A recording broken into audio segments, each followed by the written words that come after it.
So it has been a fascinating journey for you so far, from a successful businessman to being a spiritual teacher. My journey evolved. I don't know how, what is the magic, but 25 years of success in business. On the one side, a faith in Lord Shiva. On the other side, we built 2 ashrams for taking care of destitutes from the street. Even in my life, only after I came to Advaita that everything made sense. Until then, it was all about faith and believing in some things, but this was very logical. Advaita is not possible without Dvaita. Yeah. How can we meet God? Yeah. Who is God? Where is God? God is inside you. God is a supreme immortal power. I call it SIP, S-I-P. The non-duality is the foundation of Sanatana Dharma. At least I look at it that way. Om Namah Shivaya. If you say Om Namah Shivaya, it is duality. But if you say Shivoham, Shivoham, Non-duality. Yeah. not duality. When it comes to the spiritual path, there should not be a belief system. That I agree. The only way to God realization is self-realization. Aham Brahmasmi does not mean I am God. Aham Brahmasmi means I am nothing. Only God is. Only God exists. Only God is. Yeah. Only God is. I think within Sanatana Dharma, within this culture that we are in, the spiritual aspect was already built into it. So that was how the society was structured, at least back in the days. Spirituality is a science of the spirit. रामावध में काशी में शिव कान्हा वृंदावन में दया करो प्रभु देखूं इनको दया करो प्रभु देखूं इनको हर घर के आंगन में राधा मोहन शरणम. A truly enlightened person sees G-O-D in a D-O-G. A truly enlightened person sees God in everything. And himself. God as SIP. He is nothing. Yeah.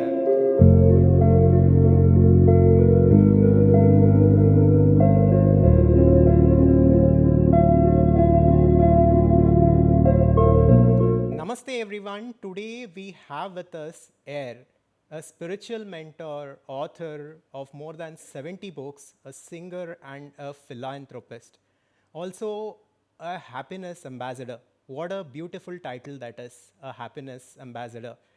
In this podcast, we will learn more about him and his life, and also we will uncover the nature of reality and spirituality. With that, Namaste, sir. Welcome to the Adhvaitha Decoding Reality podcast.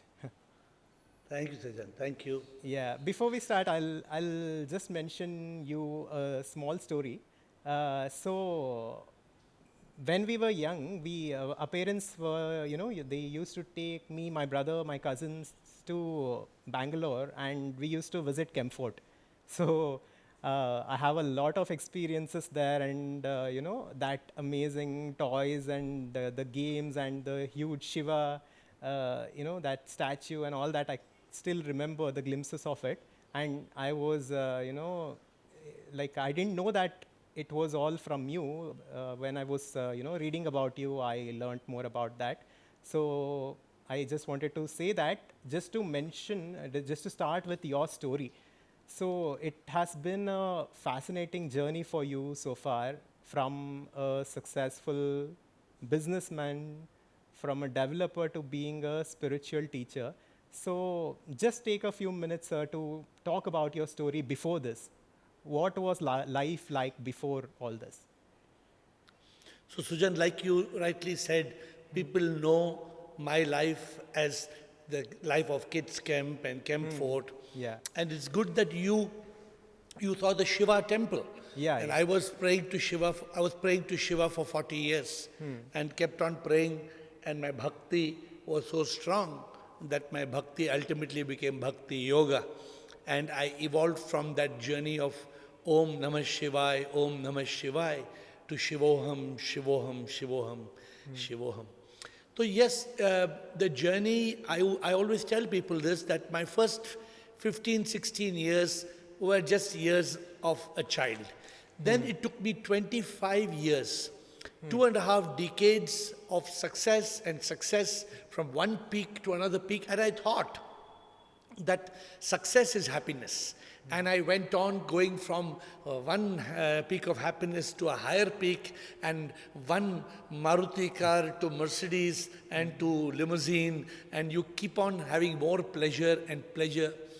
And what you think, you start to believe that this is what life is. Yes. You start thinking that success is happiness. But in reality, I realized after 25 years that success is not happiness.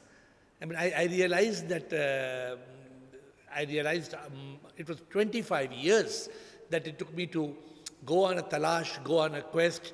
My guru, he made me realize that there's a deeper meaning, there's a deeper purpose. And so therefore, 25 years was just more money, more success, more achievement. That was life all about for 25 years. And then one day I shut my business because I got a good, I was working so hard, and I realized that life was more than that, just making money. I started doing humanitarian work. I started doing, I built this temple of Shiva, which came out of the blue from nowhere, from my faith in Lord Shiva.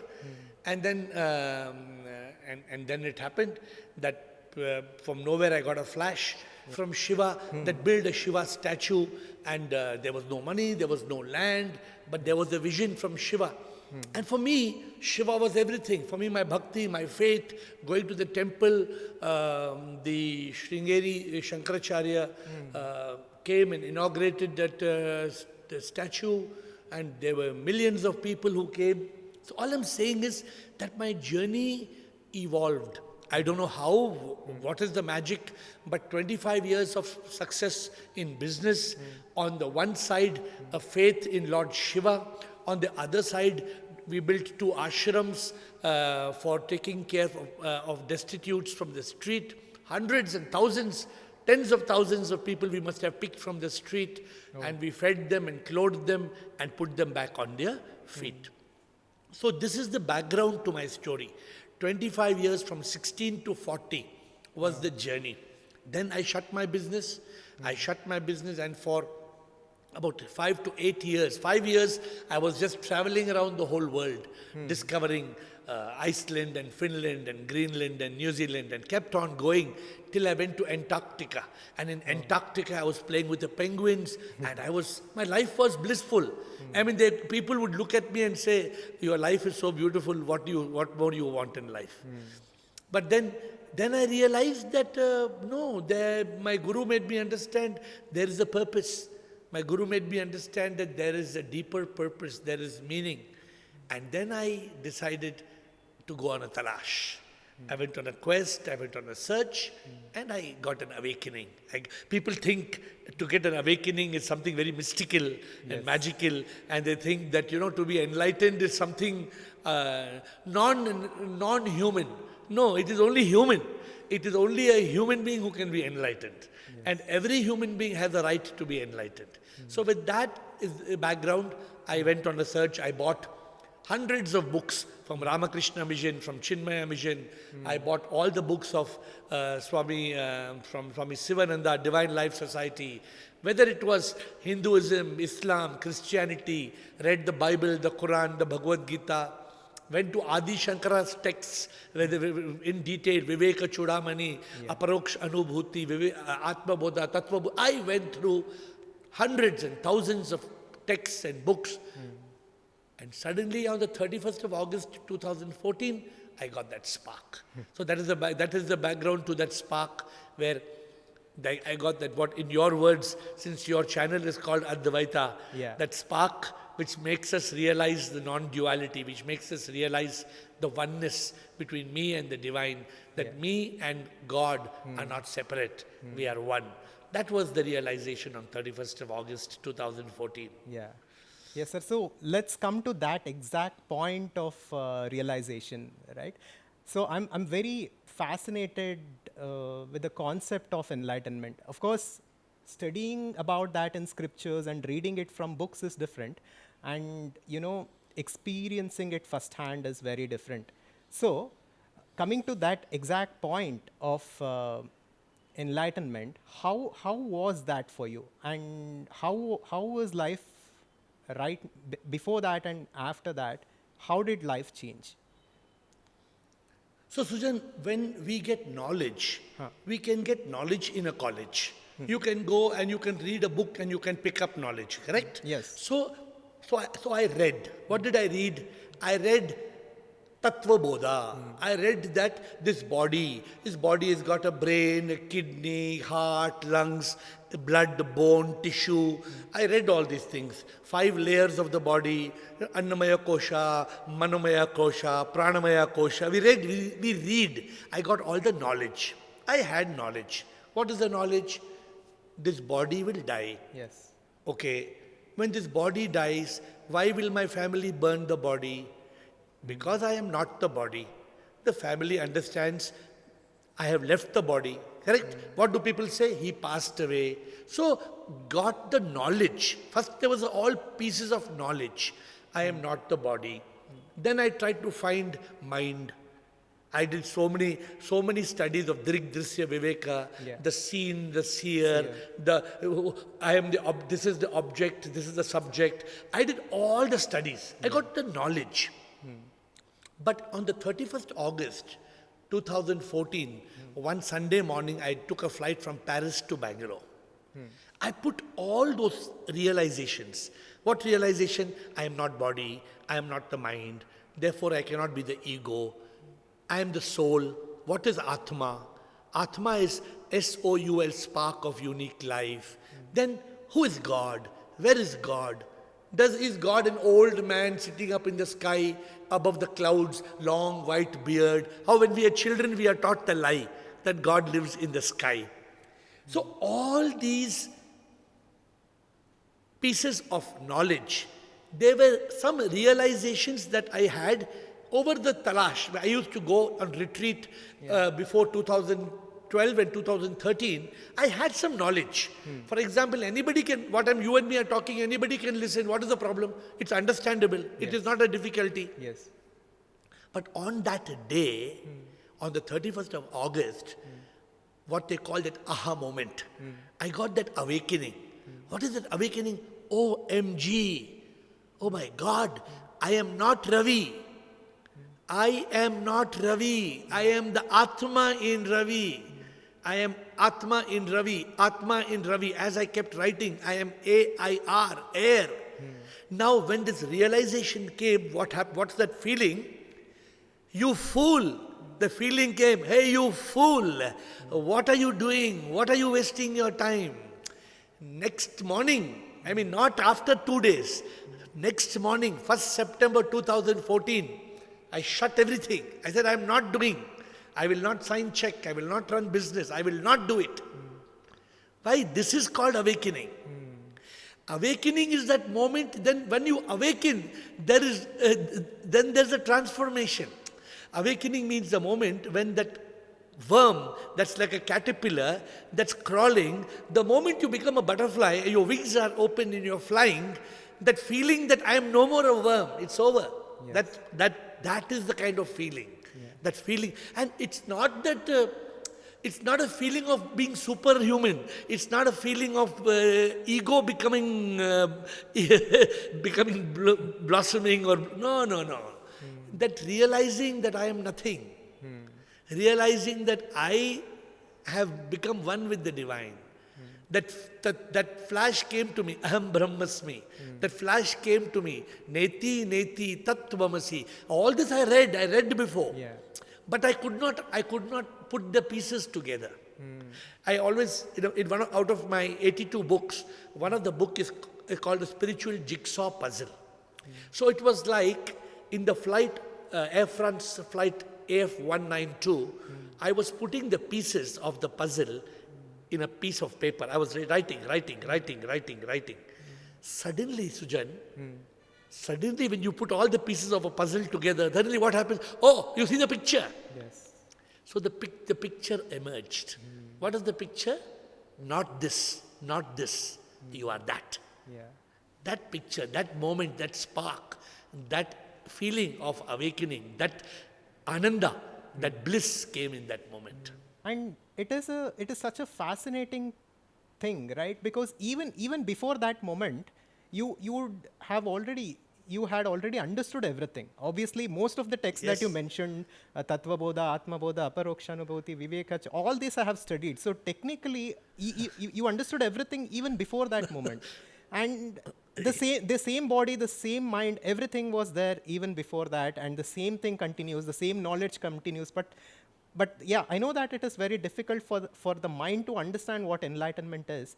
But I was wondering what exactly shifts there, or what connection happens in that moment, so that all this conceptual, intellectual knowledge becomes experiential in one moment. So, yeah. So actually, it's like this, Sujan. See, you are completely clear of what we are talking. This knowledge we have got. Yes. But it's like, it's like putting water in a refrigerator. The refrigerator is chill. The water is in the ice tray. We have put it. But that water, there is no crystallization. The moment that water has crystallization, it is no more water. It becomes ice. Yes. So the knowledge, when the knowledge goes through that transformation, there is realization. The problem is people have to understand the difference between knowledge and realization. Knowledge is knowledge. Knowledge is not realization. Yes. So you can be a jnani, you can start with jigyasu, mumukshu, then you can be a yogi. But to get to that level of a Buddha, to get to that level where you become a Jivan Mukta, no, that awakening, that spark has to come. So you said very interestingly, the mind does not understand the realization. Something you said, I don't know about the mind. Yeah. Like mind Sujan, cannot conceive what enlightenment is what I think. Yeah. No, sorry to say, the mind is stopping the enlightenment. Yeah, of course. Yeah. Because the moment you are enlightened, then there is no mind. Yeah. The mind disappears. The mind is blocking. Yes. The mind is telling you are Sujan. The mind is telling, how can you be God? The mind is telling, you mad fellow, are you mad? You tell somebody, I am God. They tell, pagal, you mad fellow. God, Krishna is in Vaikuntha, man. What you are talking? How can you be Krishna? Are you crazy? What's wrong with you? Yeah.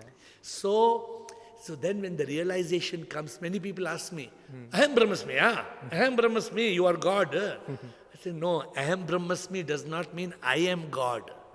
Aham Brahmasmi means I am nothing. Only God is. Only God exists. Only God is. Yeah. Only God is. Yes. What I appear to be is not me. I am nothing, but it's like the ring. The ring appears to be, but there is no ring. Only gold is. Yes. If you remove the gold, then where is the ring? Then there is no ring.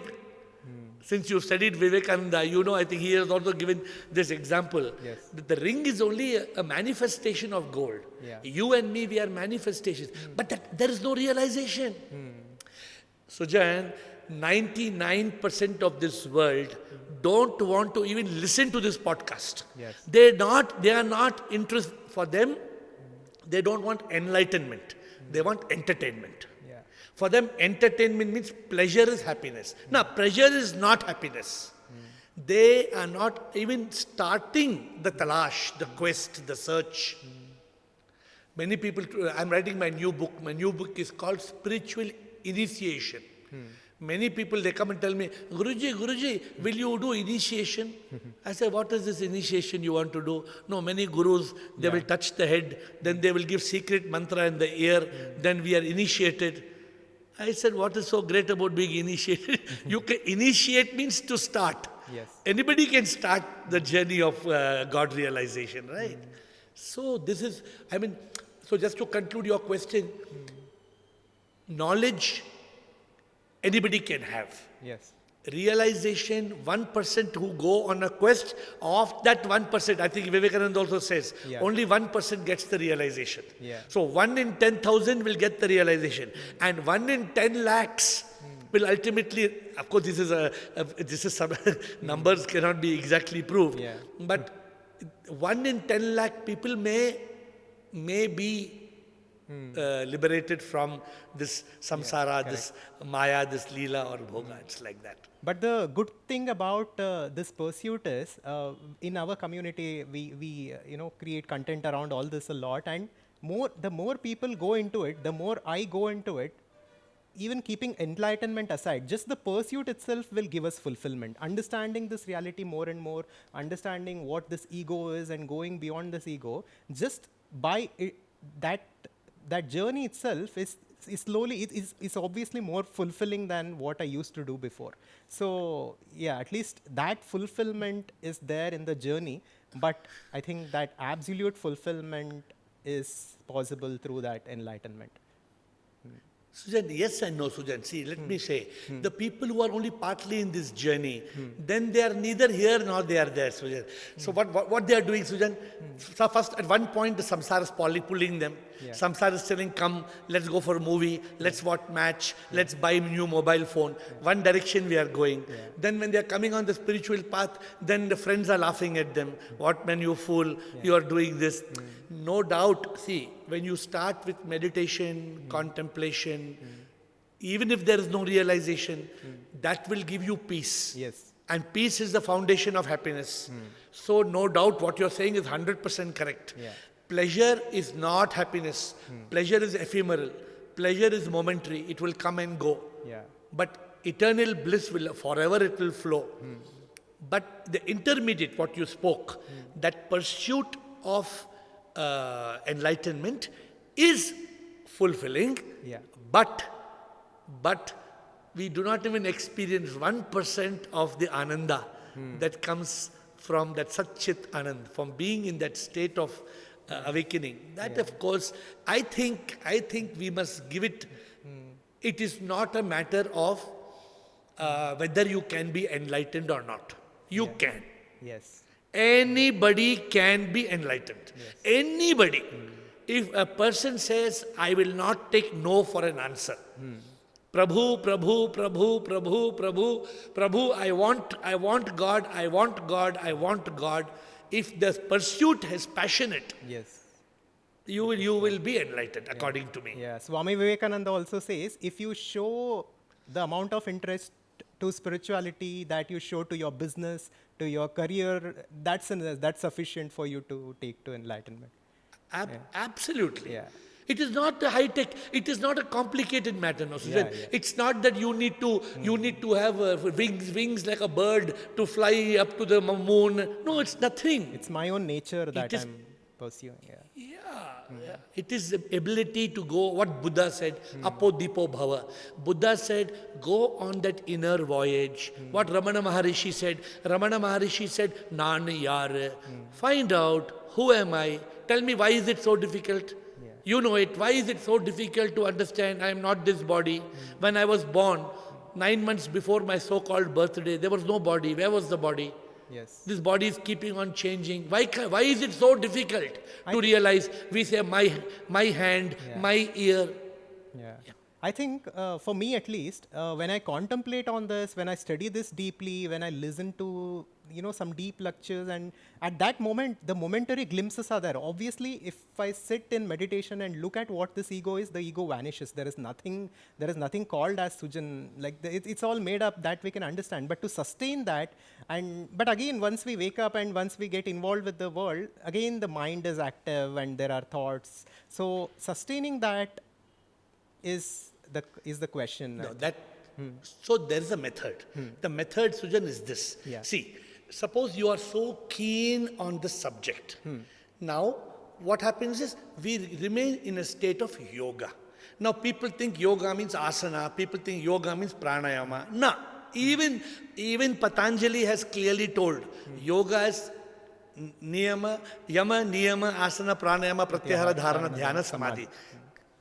So even Patanjali, who has brought about this asana and pranayama, explains, if we want enlightenment, we must remain in a state of yoga.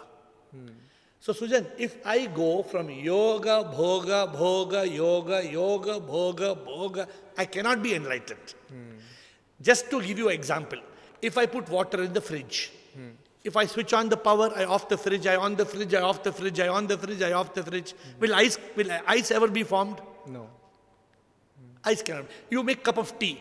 You keep tea there, you on the stove, you off the stove, you on the stove, you off the stove. The chai cannot be made. The challenge for people, even Vivekananda speaks beautifully on this, how to remain in a state of yoga. How to spend some time in dhyana yoga, meditation, then go to bhakti yoga, devotion, if you are a bhakta. Go to karma yoga, do action, then go to jnana yoga, be on watching podcasts, be reading books. I discovered the fifth yoga, the yoga of manifestation. I call it prema yoga. Prema yoga means how to love God. People want to love God. They think by bhakti they can love God. No, bhakti is not prema. Prema means how you love your beloved. Today, if you have a girlfriend, how you are madly in love with that girlfriend. Can you be madly in love with God? So what I discovered, imagine you treat your girlfriend not as a premi, but as a devi. If you see your girlfriend not as a girl, but as a goddess, if you see the goddess and you treat her with divinity, then you remain in yoga, not because you love the skin. You love the divine that dwells within. So Sujan, I was telling you, if we remain in this state of yoga, so now outside my office, I have small birds, small cute birds. I don't see the bird, I see God. Yeah. I see a squirrel. When a squirrel comes, I see God. When a dove comes, I see God. When the flowers are on the tree, I see God. So this is a challenge. Yeah. How to be able to remain in a state of yoga. What you said just now, Sujan, what you said, we go from this knowledge realization, we go into the samsara. We go to the world. Yes. Then what happens, Sujan? Once we go to samsara, what happens? Our mind gets tangled with the samsara. Yeah. Gone. Then this is my car, this is my house, this is my girlfriend. Why my girlfriend is looking at that guy? And then what samosa to eat and which biryani to eat and which butter masala is better at this restaurant or idli dosa. Finished. Then we are gone. How does this matter? How does it matter? Rahul Gandhi, what Rahul Gandhi is telling Narendra Modi and Narendra Modi replying to Rahul Gandhi, and this goes on. If you get stuck in that debate, Sujan, what happens then, Sujan? Yeah. Nothing happens. We get stuck. Beautifully said. Yeah. Nothing. It's a complete waste of time, waste of life. Correct. And you forget God. You forget the pursuit of God. Who is God? Where is God? What is God?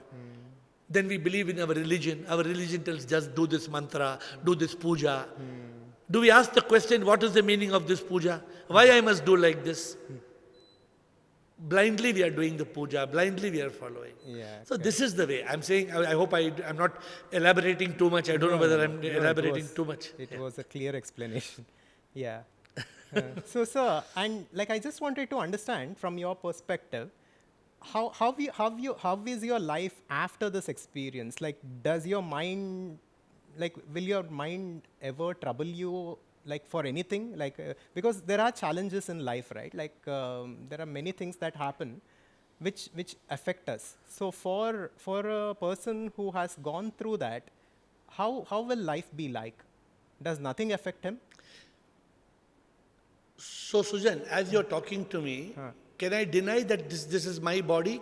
Can I deny this is the body that I am in? Can I deny? No. I am talking to Sujan. That's why even my name is Atma in Ravi. Yeah. So I cannot deny I am Atma. Yes. So I am explaining clearly, this realization is what? You are not Sujan. You are the soul in Sujan. You are the Atma in Sujan. Yeah. All right? Yeah. Now when the realization comes, what happens? What is the future? What is the feeling? You talked about the mind. So Sujan, have you ever seen the mind? No. Have you seen what is the color of the mind? No. What is the shape of the mind? What is the... Nobody in this world, if you give a prize in your channel, you put a prize, I sponsored by me. Anybody who shows the mind, we will give 1 crore prize. You think anybody can show the mind to us? No. No, because the mind cannot be shown. Sujan, why? The mind cannot be shown because the mind does not exist. The mind seems to exist. The mind appears to be because many thoughts. When many thoughts get together, that becomes M-I-N-D. Mind is misery, ignorance, negativity and desires. This is mind. For a person is awakened, when a person gets that spark, then he locks the mind. He blocks the mind. How you lock the mind and block the mind? Just like you build a dam. When you build a dam, then the water will still go, or you can block the water? We can block the water whenever it is needed, yeah. When you build a dam. Yeah. So an enlightened person, he moves from a state of mind to a state of consciousness. In a state of consciousness, the viveka, the intellect is awake. The intellect will lock the mind. It will block the mind. Now there is no mind. Now only there is thoughts. How the thought appears, Sujan?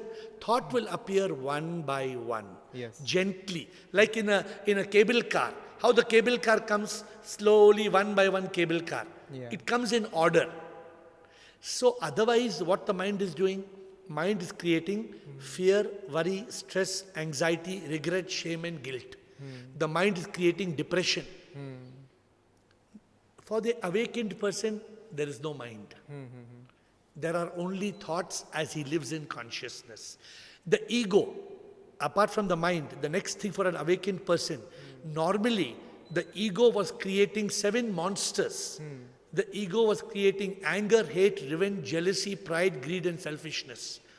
For an awakened person, the ego is enlightened.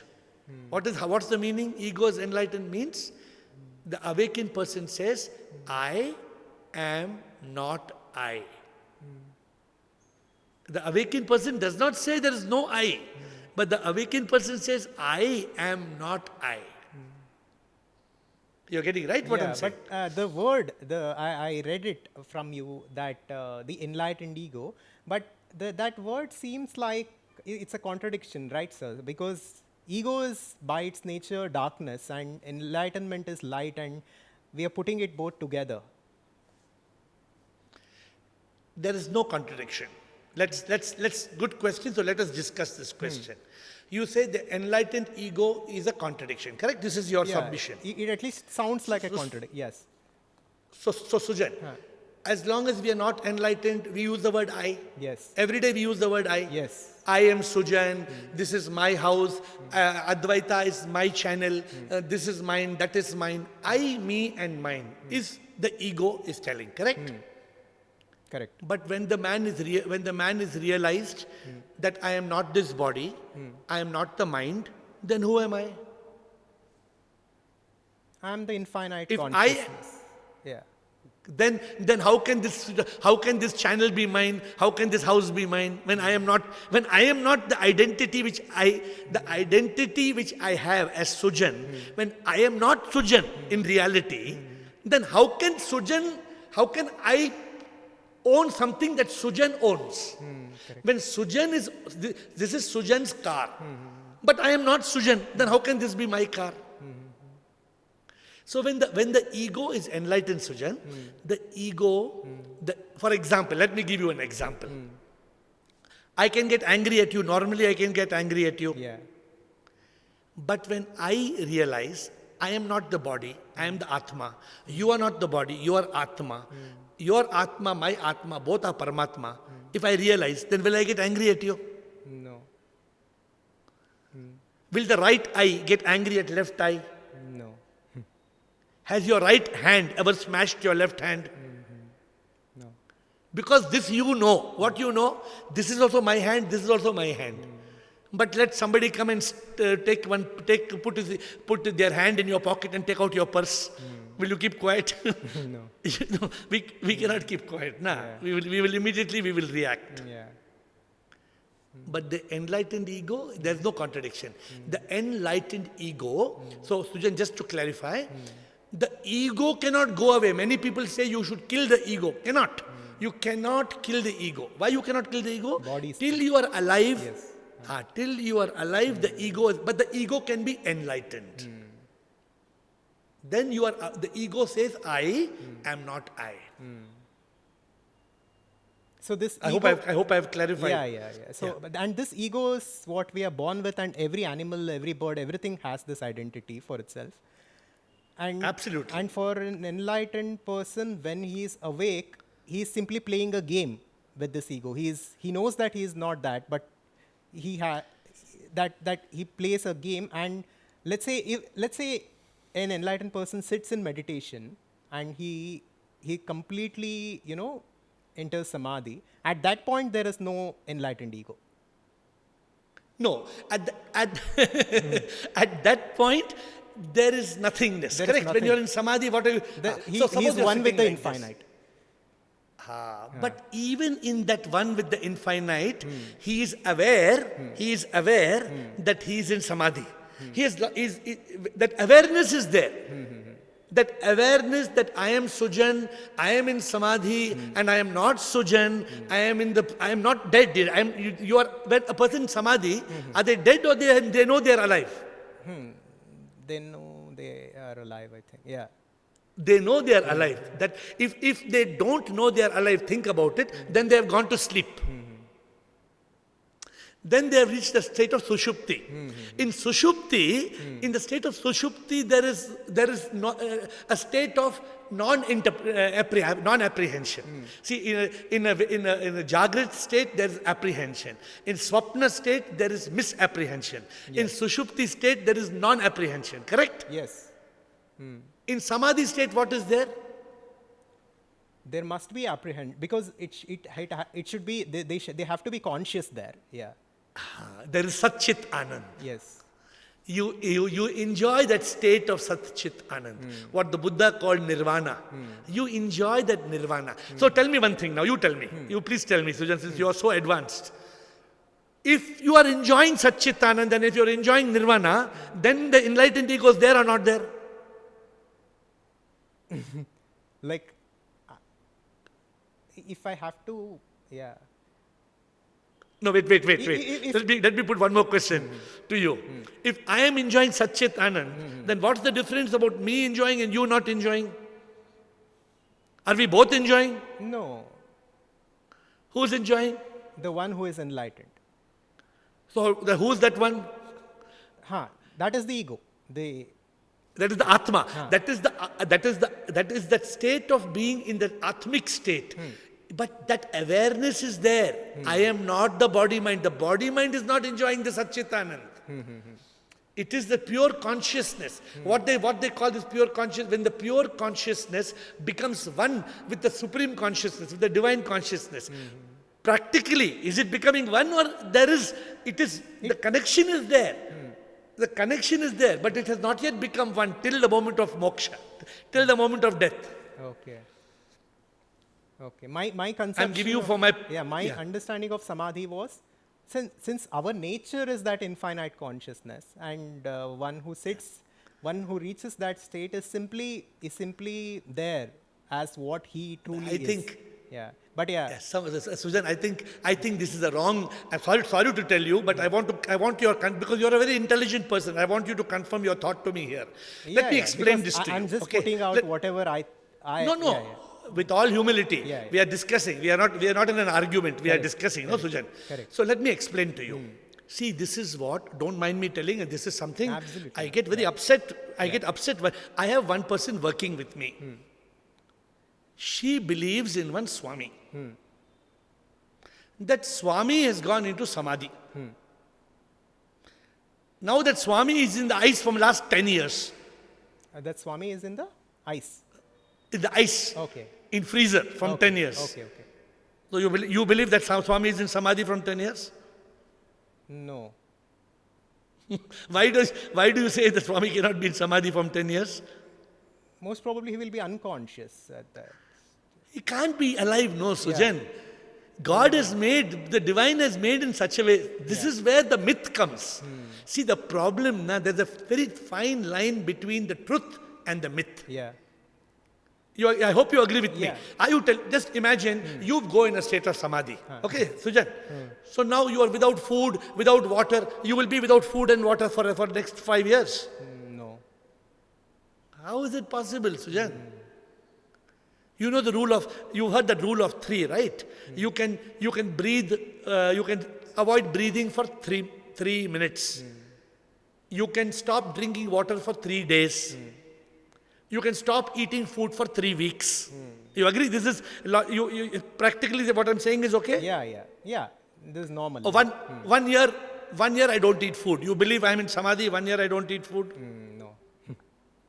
I don't excrete, I don't go to toilet for 1 year. You believe this is samadhi? No.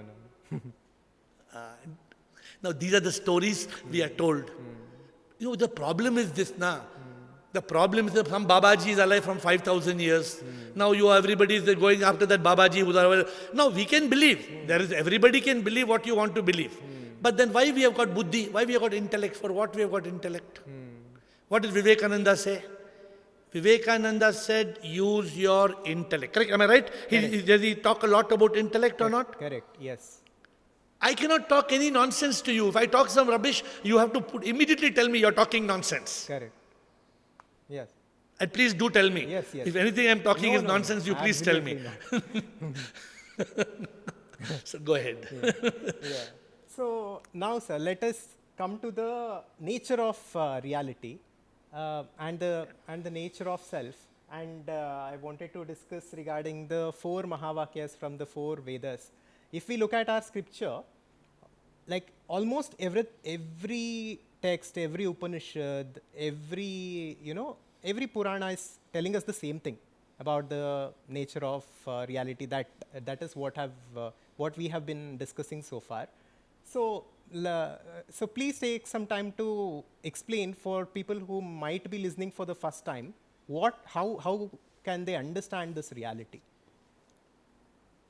So Sujan, I also was trying to get to the reality, correct? So what I did, I bought a lot of books. So I tried to buy Vedas, and then I realized if I buy Veda means first I have to build a new library, such a big library to bring all the Vedas into. So I bought all the Upanishads. What are Upanishads? Upanishads are nothing but the summary of the Vedas, basically. Summary, yeah. They call it Vedanta. Why they call it Vedanta? It is the Anta. Veda Anta. Yeah. Then when I kept on studying, I learned from Ramana, from Adi Shankara, from Vivekananda. I learned they called it the 4 Mahavakyas. Yeah, from the 4 Vedas. What is the meaning? 4 Mahavakyas of the 4 Vedas, which are in the Upanishads. Mahavakya, the word Mahavakya means principal statement. Yes. They are principal statements, means this is the principle. Now, the 4 statements are Tattvam Asi, I am Atma Brahma, Prajnanam Brahma, Aham Brahmasmi. Yes. 4 statements. So, when I was getting into this, I found the 2 magical words told by Adi Shankara, Neti, Neti. Yes. Neti means you are not the body, you are not the mind. So, not this. Tattvamasi, thou art that. Actually, Sujan, if somebody only studies these 2 words, Neti, plus 4 Mahavakyas, you don't need to study Upanishad, you don't need to study Vedas. Yeah. The nature of reality, what is saying? Tattvam asi, thou art that. You are not the body that dies, Neti. You are not the mind that you cannot find, Neti. Neti. You are not body, mind. Therefore, you cannot be ego. Neti. Tattvam asi, you are that. What is that? Soul, S-O-U-L, spark of unique life. What is that soul? The principal statement, Mahavakya says, I am Atma Brahma. I am Atma Brahma means this Atma only is Brahma. This Atma is Paramatma. So when you reach first statement, Tattvam Asi, I am Atma Brahma, then I bring about the next statement, Aham Brahmasmi. Aham Brahmasmi means, therefore, if I am the soul and the soul is the supreme, then I am the supreme. Yes. If I am the soul and the soul is the supreme, then I am the supreme. And this leads to the supreme is in all. Prajnanam Brahma. Everywhere. Prabhu is everywhere. Consciousness. And this is also beautifully told, consciousness. This is beautifully told in the word Jagat Mithya Brahma Satya. Brahman Satya, Jagat Mithya. Yeah. This is also, I think Vivekananda has spoken a lot about this also, I think. Yeah, and Shankaracharya's famous saying, Brahma Satya, Jagat Nitya, Jiva Brahma Ivanata. So people, so people are not, people are confused. What is the meaning? Jagat Mithya means there is no Jagat. No, it does not mean there is no Jagat. It means the Jagat is there. Yeah. But this Jagat is an appearance. Yes. It is Brahma, it is Paramatma, it is Atma, Yeah. it everything. And science has also declared the same thing in their branch of quantum physics and quantum mechanics, that every particle of matter is nothing but energy. Yes. And I wanted to mention this also. The 2004 Nobel laureate David Gross, what he has said is, it is even provable, it seems now, that time-space reality is not fundamental, is what they are saying with quantum physics and all that. And if we inquire a little bit, this is exactly what Adi Shankara had said. He didn't say that time-space, and Swami Vivekananda called Maya as nothing but time-space reality, and now scientists are saying that time-space reality is not fundamental. That means that consciousness or something is more fundamental than Maya. That is all what Shankaracharya said. That's why in 2022 the Nobel Prize was given to 3 physicists for their work in quantum physics in 2022. Yeah, yeah. And in the Nobel Prize is given means science has accepted. Yes. Up to 2022, they were not accepting. Sujan, they were not willing to accept quantum physics and quantum science. Was if you went to some conferences, you are not allowed to quote. You are not permitted to quote quantum physics and quantum science. Because it was mystical. Yeah. Now it has been awarded awarded a Nobel Prize. After some point, it cannot be denied. Yeah, the truth cannot be denied. Yeah. So that was. So this, I was telling you the 4 Mahavakyas to conclude. Yeah. If only people contemplate, if you have, see, you need a right guru. If you don't have the right master, Sujan, if you have one master who tells, a master is just like a GPS. If you have wrong GPS, means no chance of you reaching the right destination. The other day, I was looking at a GPS and driving. Suddenly I realized this is wrong. And I did not understand why it is wrong. After 5 minutes, I realized my data had gone off. The GPS had stopped working. So if your GPS is wrong, the Guru's powerful signal, if the GPS is not correct, for me, it was my Guru Dada who showed me the way. That's all he did, nothing more. He told me that way, that path, that is right, that is wrong. Every time he was guiding me on the path. That is very important for you to understand the Mahavakyas. Otherwise, somebody can, you know it. Yes. I mean, since you are in the subject so deeply, there are different opinions. Now, I was having a podcast with so many people who are strongly believing Atma okay, Paramatma okay, but Bhagavan is different. Bhagavan is there in Swarga. Even you I must go to Swarga. I had this discussion with different acharyas of different philosophies of Advaitha, etc. They don't accept that even at the ultimate level, the soul is one with God. They have a certain different framework for reality.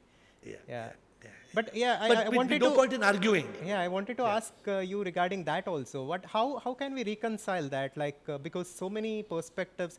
Of course, I understand that the paths can be different. There can be yoga, there can be Vedanta, there can be Tantra, there can be different paths. But the truth has to be one and the same for everyone. Let us discuss. Since you are very well knowledge, let us discuss. Okay. So now, what is the path of Advaita telling? The path of Advaita is telling one without that I Yeah, I am not this you and me. Sujan is you. Sujan is looking like you, and I am looking like air. But in reality, you are Atma, I am Atma. We are both energy. We are all becoming part of Paramatma. And science also endorses what we are saying. This Yes. whole world is a manifestation of energy. Yes. Correct? Yes. Let's keep this aside. Let's keep this aside. Now these acharyas who are telling, no, we must have the path of bhakti. We must love God. We must have lot of love for God. We are also telling, you and me also are agreeing, we should love. But that God is a supreme immortal power. I call it SIP, S-I-P. SIP means not Krishna, Shiva, Rama, Jesus, Buddha, Guru Nanak. Consciousness. Yeah. You cannot have, see, okay, first point of clarity. If the Krishna consciousness people are telling Krishna is God, if the Shaivites are telling Shiva is God, if the Buddhists are telling Buddha is God, if Guru Nanak followers are saying Guru Nanak is God, if the monotheistic religions are telling Jesus is God. So first question, Sujan, how many gods are there? Yeah. So many. Where are these gods? So and if God, see even the Bhagavad Gita and those who study the scriptures, it is a mixture of non-duality and duality. There is non-duality also in it and there is duality also in it. Yeah. The duality is meant to understand the beginning. Yeah. And the And duality finally- exists for us when the ego is there in this transactional plane. Yeah. Yeah. And as a child, how did you believe in God? Yeah. How did I believe in God? Correct. We need but to believe that after you die, if I tell you after you die you will go to Swarga. So Sujan, tell me, who will go? So the subtle body in Vedanta, if we have to technically decipher it, the subtle body is the one that moves from physical body to one physical body. And it comes back in Punarjanma. It comes to earth in a rebirth. Yeah, correct. But where is this? But where is the Swarga? If the subtle body has to go to Swarga, where is the Swarga? Maybe there are And if we have to- higher dimensions for experience to the subtle body itself. So my point is this, if there is such a higher dimension, it is unknown. Nobody can define it. Therefore, if I have a choice out of my awakening and out of my intelligence, if I have to believe that somewhere like Moon and Mars, there's a planet and we will go to the planet, then my question is, who will go? This body will return to dust. Correct. And what the Upanishad has taught us, the mind and ego that appears to be reborn in a new body actually does not exist. Yeah. It is out of Karana Sharira, which is the ignorance. Yeah. Therefore, in reality, this whole Maya is based on avidya. Yeah. And that Swarga is even if, let's say for argument's sake, even if we say that heaven exists, it exists within Maya, not outside of Maya. So it can be only Maya itself, yeah. It cannot, there can be nobody, if any acharya is willing to sit on the table without just quoting some scripture and without blabbering away something, if they are willing to discuss on the table, how can we meet God? Yeah. Who is God? Where is God? God is inside you.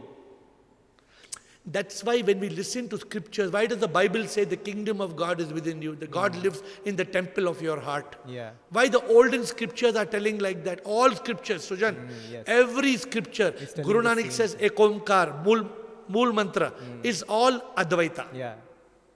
And even you study Guru Nanak's- yeah, even in my life, only after I came to Advaita that everything made sense. Until then, it was all about faith and believing in some things, but this was very logical. And for me, another thing was, if there is one truth and if there is one absolute truth, then the same thing should be validated even in the United States from a modern spiritual teacher and from the ancient rishis of India. So what Shankaracharya says and what these modern teachers, Eckhart Tolle and different teachers say, they are very congruent. They are not saying different things, but they are simply saying in different ways. But there They are call it conscious. The people who don't talk spiritually call it consciousness. Yeah. They call it supreme consciousness. Yeah. Science calls it dark matter, dark energy. But it's all the same thing. Yeah, No? yeah. It's not different. yeah. The words are different, but it is pointing towards the same thing. Yeah. Yeah. No, I was having a podcast with a respected Swamiji of Krishna. Okay, so the Swamiji of Krishna, without any, we are not criticizing Yeah, or we yeah. are not. Yeah. But what the respected Swami told me, I don't want Atma become Paramatma. I don't want moksha. I said, Swamiji, then what you want? No, I want to go to Goloka. I want to go to Vaikuntha. I want to go play with Krishna. So can you explain to me, Sujan, can you explain to me how you will go and play with Krishna in Goloka? Yeah. How many fallacies are there in that? Yeah. There's one fallacy or there are many fallacies? Yeah, there are many. And what I think is, like, if we set that as the ultimate goal, right? If we before the inquiry itself, if we assume that there is a dimension like that and that is the ultimate thing, then like maybe that will become the ultimate destiny for us. But if we sit with no assumption and if we inquire with pure curiosity, then we will find the truth for what it is. Without any assumptions, if we look at reality, then only we can understand reality. So, yeah. So if you can find the truth from an intellectual point of view. Yeah. But if you are blessed and you are awakened, then you realize it. Then that anubhuti cannot be explained in words. That anubhuti is a realization. Yeah. But if you want to believe that the Krishna is there in Vaikuntha and you will go play, then see, a person of Advaita, a true Advaita follower, Yeah. will first of all see God in one and all. Yeah. There is. And that means an order of world peace. Correct. But I met a very big Swami in the plane following Dvaita. Very big Swami. Very big Swami means having millions of followers. So I didn't reveal what my belief was. I told the Swamiji, so what do you feel, Swamiji, about this? He leaned forward and he told me, he was a Dvaita follower. He told me, first we should take one gun and we must shoot all these Advaita teachers. All these Advaita teachers, first we must shoot them down. No, I'm just trying to bring about a point that the person of Advaita will respect even Dvaita. Absolutely. Because it is There only is from one Dvaita you can... No, only from Dvaita you can go to Advaita. Yeah. Let me tell you, there is no way. Why is it called Advaita? Tell me why it is called non-duality. Tell me why.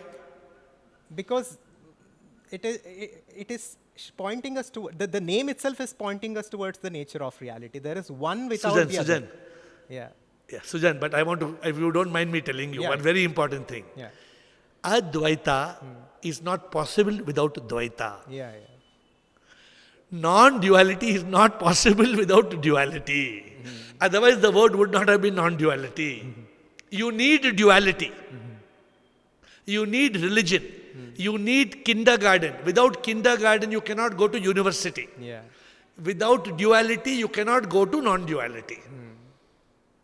You agree? You agree? You don't agree? Yeah, with me? for the people, for those of us who are in ignorance, we are throughout our life we are in duality. Yeah, so only. No, but even the ones who are enlightened, even the ones who are enlightened from duality to non-duality. Yeah, correct. From Ramakrishna Paramahansa had to kill Kali to reach from duality to non-duality. Yeah. Ramana Maharishi believed in Arunachala. After believing in Arunachala only he was enlightened. Yeah. Correct. Even Adi Shankara, all the Shankar Mats are teaching duality and then non-duality. And the duality in the sense like they are teaching devotion. That is duality. Yeah. But they are teaching this start. But the philosophy of duality and Dvaita, that like you said, that is totally different again. No, but what happens? See, when we are talking of duality, we are talking of bhakti. Basically, talking of how to go. Bhakti is from it's a beautiful. Bhakti is duality. Bhakti is duality. Correct. Bhakti yoga becomes non-duality. Om Namah Shivaya. If you say Om Namah Shivaya, it is duality. But if you say Shivoham, Non-duality. Yeah. Non-duality. How do you get to Shivoham? How can you go to Shivoham? You cannot go to Shivoham without Om Namah Shivaya. Yes. I hope you're getting Yeah, what yeah, I'm trying to correct. This is a step that we need to take. Yeah, you need. So I tell people, don't try to go to university without kindergarten. Yeah. Even Vivekananda Don't try puts to it, go to- Dvaita, Vishishtadvaita, Advaita, they are progressive in nature, like people evolve. Very Yeah. absolute. Yeah. No, you can evolve or you can go in a roller coaster. You Yeah, can. yeah. Each one's journey is different. But person who is in Advaita will not just discount Dvaita just like he understands Yeah. importance of Dvaita. Correct. And then you reach Advaita. Yeah. Yes, sir. So, and now let's come to, since we're talking about religion, so what do you think is the role of religion? Like you said, it is the kindergarten, but when I look at religion, right, like there is a distinction between every other religion and Sanatana Dharma. So I think within Sanatana Dharma, within this culture that we are in, the spiritual aspect was already built into it. So that was how the society was structured, at least back in the days. So what do you think the importance of religion is? So what is if you see, my understanding of Sanatana Dharma is the ancient eternal faith. Sanatana Dharma means that eternal faith which was there culture, before it was there before Hinduism, correct? Yeah. It was there before Jainism. It was there before Buddhism. Yes. So what happened, Sujan, what happened, what can we presume, what happened? Sanatan Dharma was that time when there was a belief, for example, in the sun god, in the wind god, in the water god. They were believing in the gods of nature, correct? In the beginning, in the good old days. My understanding of Sanatana Dharma is that it comes from the Vedas. So Vedas are the foundation, and Upanishads are the essence of the Vedas. So for me, Sanatana Dharma, what we are discussing right now, the non-duality, is the foundation of Sanatana Dharma. At least I look at it that way. Correct. So I'm again asking you, Sanatana Dharma came first or Vedas came first? I think they are one and the same. Like at least in my understanding. Yeah, but first the dharma was there before they could write it down. Nah? They could not write it down and then create the dharma, no? Yeah. Sanatan dharma must have started as a culture, as an ism, as a kind of a collective belief by a first group of people who existed long ago when that started. So try to imagine with me. So Sujan, just try to imagine you and me were there some 3,000 years ago, 4,000 years ago. Can you imagine we were there? Let's imagine. Yeah. You and me are going back. Yeah. Now suddenly, Sujan, suddenly you and me were there and suddenly our father died. Suddenly our father died. Then what you and me would have done? We will cry, we will weep for it. We would have got bewildered. Yeah. We would have got bewildered. Yeah. Then we would have looked up at the sky. We would have looked up at the sky. Why we would look up at the sky? Because rain would come, thunder would come. What would we think, Sujan, when we were ignorant at those thousands of years ago? What would we think? We will think there is would think something outside of there. Some power there. Yeah. Correct, no, Sujan? Yeah. Okay. Now another thing, you and me were there 3,000 years ago. We were chota boys at that time. Suddenly in the morning, from nowhere, it's dark, sun comes out from nowhere. Then what we would do? What we would do, Sujan? When the sun comes out, what we would do? We would be happy. We would celebrate it. Yeah. Either we would be happy, we would fold our hands, or we would offer water. We would do something. Just try to imagine. I'm just saying, try to imagine what would have happened thousands of years ago. Thousands of years ago, before any religion was there, only nature was there. Nature was there or nature was not there? Nature was there. You think first Jiva came or first Jagat came? Jagat. Because if there was no Jagat, then where did the Jiva come? Yeah, correct. So this is what the Upanishad is teaching us. This is what the Adi Shankara is teaching us. Sanatana Dharma, according to me, started at that time.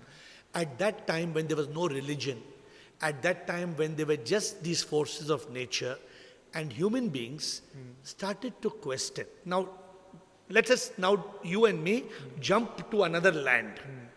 In another land, what they believed, they believed that the angel, the fairy of God that came, and the message of God came on a tablet, and they dropped the tablet and something, and the angel went up the mountain and met God and correct, you agree with me? These are two different philosophies. Yeah, correct. Are you with me? Are you Yes. with me completely or not with me? Yes, I'm with you. So Sujan, on one part of the world, there were monotheistic religions, correct, Sujan? Yes. And in this part of the world, we got Sanatana Dharma. Is my understanding with you, or are we on a different point? No, I'm understanding your thought process, but yeah, I understand your thought process, yes. So I'm saying monotheistic religions we are not talking about. They are on that side of the world. Yeah. We are not, today's discussion is not on that. Yes. But Sanatana Dharma, it became, let me explain to you what I think. When this Sanatana Dharma, Sujan, started telling people, I am Atma Brahma, Prajnanam Brahma, Aham Brahmasmi. If you had a small child, how do you teach the child the meaning of Atma Brahma? How you teach? Through stories. And for stories, you need pictures. And for pictures, you need to have Ganapati, you need to have Shiva, you need snake, you need to put the Chandrama on the head. Correct? Yes. We need stories, we need Hanuman. Hanuman carried the mountain. We need that. Yes. Now some people who are religious will get offended if they hear, they get offended. Are we intending to offend anybody? No, not at all. We are saying that religion had a positive purpose. A positive purpose of trying to make people understand Sanatan Dharma. Yes. But it was not possible. Because it was not possible, Hinduism came into being. Hinduism was born as a method to try to teach people Sanatan Dharma. But unfortunately, they became caste system. All those things became a part of life. Yeah. That is, yeah. Then what that happened? is a Then dark came period for the culture. But then if we look at the source of our culture, the source of Sanatana Dharma is the Vedas. And if we see in the Vedas, then the Upanishads, the truth is clearly there. So actually, I don't know. Honestly, I'm ignorant about this because my realization is more strong than my education on the subject. So you may be having better knowledge in this matter. It's not like I'm not saying even I have not studied Vedas as such, but the Upanishads, like even you're very well versed with the whatever you're saying, it's all there. It's the Upanishads are clearly saying what we are discussing. Then I'm asking you a question. So I'm asking you a question. If you want to believe in these ancient texts completely, then people are talking about Shiv Purana. People are talking about Krishna, Bhagavad Gita, Ramayana, all these. Now, then what is real, what is not real? How did Ravana had 10 heads? I will give you my perspective. You might disagree, but like what I think is reality. This manifested universe is very multidimensional, and these stories of Ramayana, Mahabharata are both literal and figurative at the same time. Maybe like these might be this. I think this is history. Ramayana for me, I think it is history. At the same time, the events of Ramayana was meant to tell a story, and it was meant to give a lesson to each and every one of us. So that is how I see it, at least. I respect what you say, but what I'm saying is, it doesn't matter to me. Yeah, true. What matters is reality today. What matters is my life. Correct. What matters is this body is going to die. Correct. What matters is what is my purpose on earth. Correct. Whether Ramayana happened or did not happen, whether it's a story, it's a reality, it's an argument I don't want to get into. Yeah. But what you are trying to get, the source, even the source, it can only be inferred. Because Sujan, written history is how old, Sujan? From how long back do we have written history? Few hundred years, I think. No, few thousand. Okay, few thousand. Okay, 2,000, 3,000 years. So how can you and me discuss something that was prior to written history? Yeah, Tell that me, is how why can I we said discuss? in my perspective, that's all. It's just my belief. Yeah. So with all humility, what I'm submitting to you with humility, what happened more than 2,000-3,000 years ago should be out of reference point. But it should not, even believing in Vedas and Upanishads, Sujan, should not be blind belief. What we have talked today is not blind belief. Yes, correct.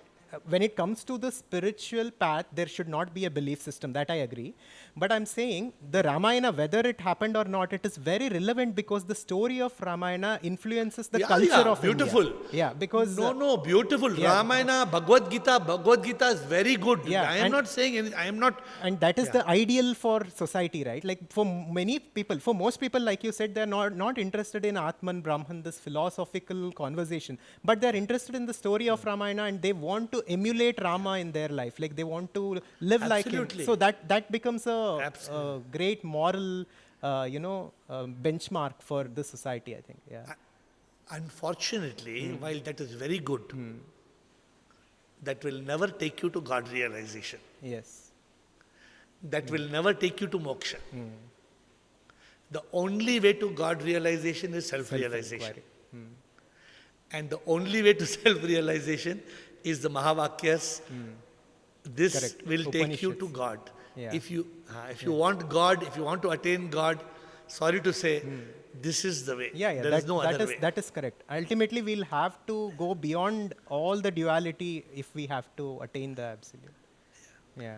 If I read the Bhagavad Gita and the Mahabharata also, I will pick up the non-duality from it and Correct. appreciate it from that point of Yeah, view. and we'll have to meditate upon it and yeah. Yeah. Like Krishna, when Krishna says the Atma is birthless, is deathless, fire cannot burn it, water cannot drench it. Krishna says, I am in each one of you. If you take all those things from the Bhagavad Gita, it is exactly what the Upanishad is telling. Correct. Yeah, and like we cover a lot about, most of our listeners are professionals, entrepreneurs, businessmen. Like, what can they take away from all this? How will this help their life if they want to? How can this knowledge help them? What we are talking is 100% practical advice for a good life. Let us conclude with very clear understanding. Okay? Point number 1. Every human being in this world wants only one thing. Whether you want to become cricketer or director, or you want to become president or prime minister, you want to get married, or you only want one thing. You want to be happy. Yes. And happiness is not pleasure. Pleasure comes from self-gratification, sense gratifications. Eyes, nose, ears, tongue and skin. This can only give you momentary pleasure. Like a child wants ice cream. We want a ball and a doll. Why one man does not want a ball? Why a man wants a Ferrari car? Because our pleasures keep changing as we grow. Yes. Success is not happiness, because successful people are committing suicide. Rich people are unhappy. Therefore, it's a myth. Therefore, today's discussion is telling us, today's discussion is telling us, one, what is the purpose of our life? The purpose of our life is to find out who am I? Yes. Why am I here? This is called enlightenment. Enlightenment means being awakened to the truth, overcoming ignorance. To match these two subjects, every human being wants happiness, and spirituality is enlightenment. Happiness has 3 peaks. Happiness has got achievement, fulfillment, enlightenment. With happiness, if you want achievement, money, name, success, fame, you will get pleasure. If you go to the next step of fulfillment, you will get peace. If you go to the 3rd step of enlightenment, you discover the purpose of your life, you will be liberated from mind and ego and body, and you will be free from the triple suffering on earth and from rebirth. Therefore, any businessman, any intelligent man listening to this podcast must understand, what is the purpose of my life? Does my life have a purpose, or is my life a circus? If my life is a circus, I can jump like a clown up and down. But then I will die. Inquiry, after I die, where will I go? Will I come back to earth? What if I am born in a slum? What if I am born as a dog? When we ask such questions, is it even possible for me to be born as a dog? This is the inquiry that leads us from the peak of achievement to fulfillment to enlightenment. Therefore, this understanding, Neti Neti Tattvamasi, I am Atma Brahma, Prajnanam Brahma, Aham Brahmasmi, It is the ability to realize I am God. It is the ability to realize I am not the body that suffers, not the mind and ego that looks at the mirror and says it's me. Yes. I am not this, I am that. This is a practical way of living a life without fear, worry, stress, anxiety, regret, shame and guilt. It is a way to live without anger, hate, revenge, jealousy, pride, greed and selfishness. It's a way to live in Sat Chit Anand. It's a way to enjoy pleasure. It's a way to live in peace. It's a way to achieve purpose. Sujan, I never tell the people who listen to me to give up pleasure. You don't have to give up pleasure. Because when there is realization, there will be automatic renunciation. Yeah. You don't have to force yourself to not eat this and not to do this. Nothing is bad in this world. Everything is beautiful. Because everything is a manifestation of the divine. Correct. But if you believe the lie, God lives in the sky, then you will live and die. You will look up at the sky and you will cry. But you will not understand why. And you will not discover who am I. So the people listening, intelligent people in the modern world, they have to stop. And they have to ask the question, what is the way to happiness? Two, how can I reach a state of eternal bliss? And if they match these two things, they will learn the path of spirituality which takes to enlightenment, which overcomes ignorance, gives us Sat Chit Anand, gives us eternal bliss. Therefore, practically, this is the way to live and to be happy. Beautifully said. Thank you, sir. I hope it is making sense in all possible ways. Yeah, it made sense. It made sense. And in like you mentioned Aparoksha Anubhuti of Adi Shankara previously. So in that, Shankaracharya mentions a very intriguing phrase. He says, when the cause exists in the effect, but the effect does not exist in the cause, the causation of the cause is lost. What he's saying is, if we take clay and the pot, and if in that example, the clay exists in the pot obviously, but there is nothing called as the pot in the clay. So just like this, the infinite consciousness is what there is, and the universe is an appearance in it, and there is nothing called, and the universe is simply a name and the form. And he says that a jnani, an enlightened one, sees this and he realizes this. So will an enlightened being literally, like, yeah, I know the answer to this, but I still want you to answer. So for an enlightened being, there is simply oneness in everything. He simply sees himself in everything. Is this how we can put it? I will answer your thing in 2-3 small ways. Yeah. Quickly, I will answer. Yeah.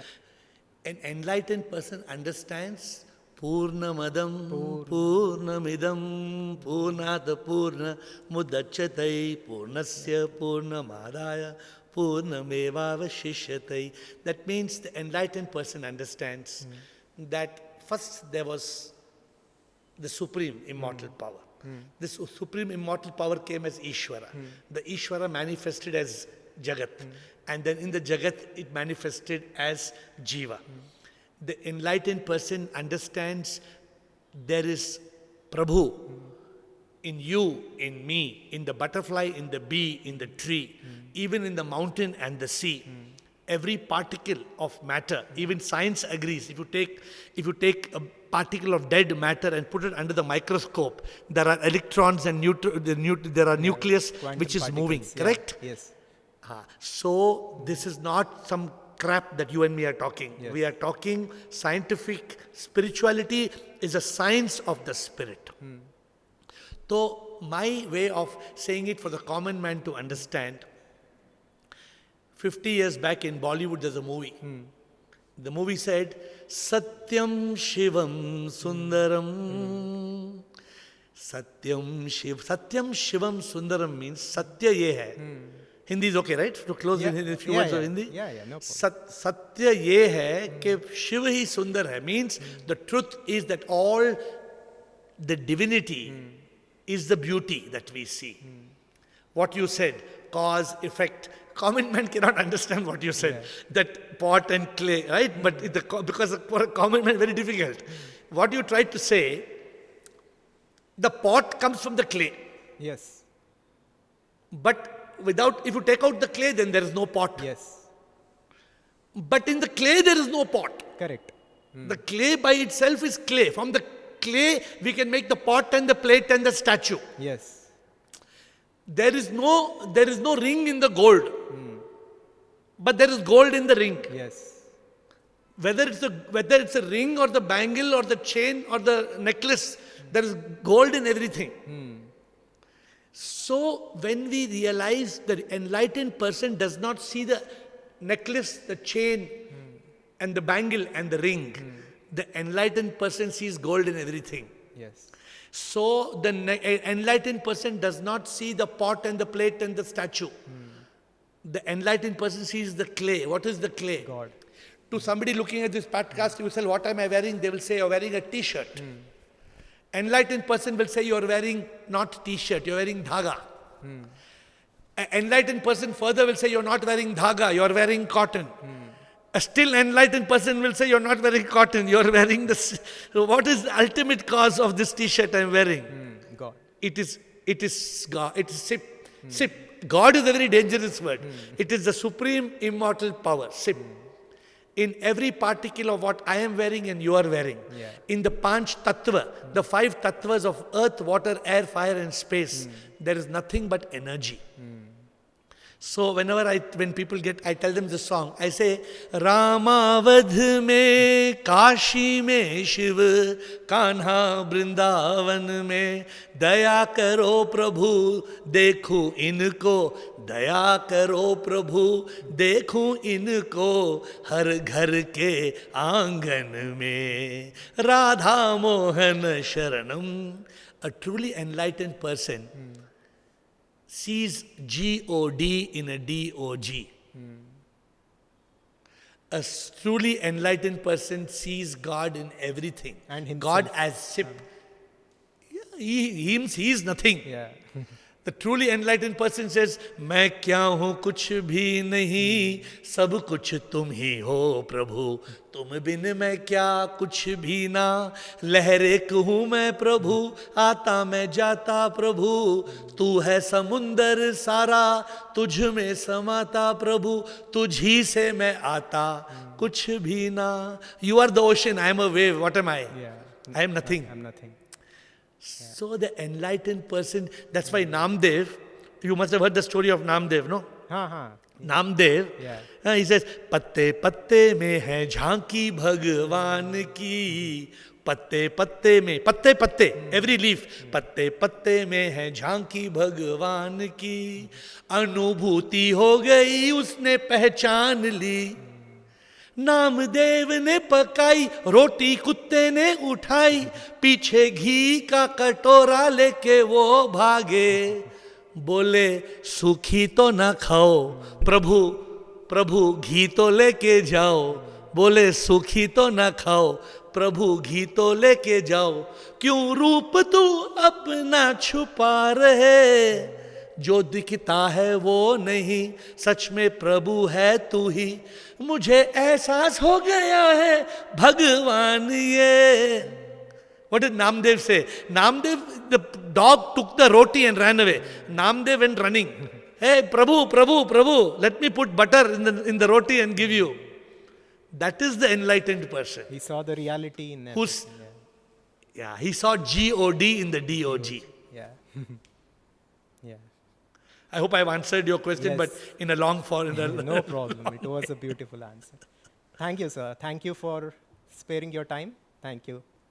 Namaste. Thank you for trying to take this message of Adhvaitha to all. Yeah. I think that's why I was happy to do this podcast with you.